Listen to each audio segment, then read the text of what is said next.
সম্মান দিল রে মান নাকি কানে মবনের আছে তা প্রমাণ মহাজিরার সম্মান দিল রে মান নাকি কানে মবনের আছে তা প্রমাণ দিল নারী জাত হাজিরা সুন্নাত হিন্দু মুসলমান সুন্নাতে দেয় জান অগিনাজি করে হাজিরাকে সোনা মহাজিরার সম্মান দিল রে মান নাকি কানে মবনের আছে তা প্রমাণ।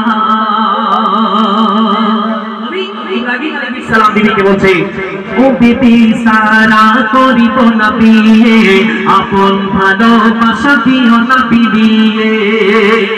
মা সারা বলছে এখানে শেষ এটা আমি চাই না জাতির পিতার কেন সন্তান হবে না খাবো না ভাত পানি তো সময় আল্লাহ যদি না করো বিয়ে হাজেরা দিতে রাজি আছি আমি আমার জান মহাজেরার সম্মান দিল রে মান নাকি কানে মা বোনের আছে তা প্রমাণ মহাজেরার সম্মান দিল রে মান নাকি কানে মা বোনের আছে তা প্রমাণ।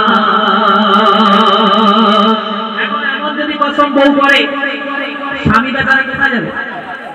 যাওয়ার জায়গা আছে? আর এনার হচ্ছে নবী। আমাদের মতো সাধারণ মানুষের যদি এই ঘটনা ঘটতো, বউ যদি বলতে একটা করে এসো, আমরা তো 4-5টা করে আসতো, যে কটা জায়েজ আছে একবারে সেরে আসতো, পরে যদি পারমিশন না দেয়।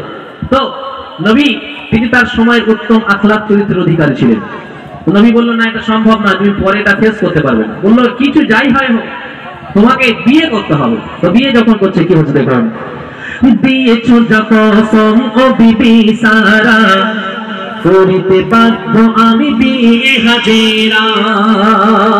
মা সারা বলছে মিলে মিশে থাকবো আমরা ভুবনে অভাব কিছু বলে রাখবো না মনে মেটাতে পারবো না আমি যে এরি রেখেছো মান বিয়ে করে ইব্রাহিম দোয়া করি খোদা সন্তান দিও দান মহাজেরার সম্মান দিল রে মান নাকি কানে মা বোনের আছে তা প্রমাণ মহাজেরার সম্মান দিল রে মান নাকি কানে মা বোনের আছে তা প্রমাণ।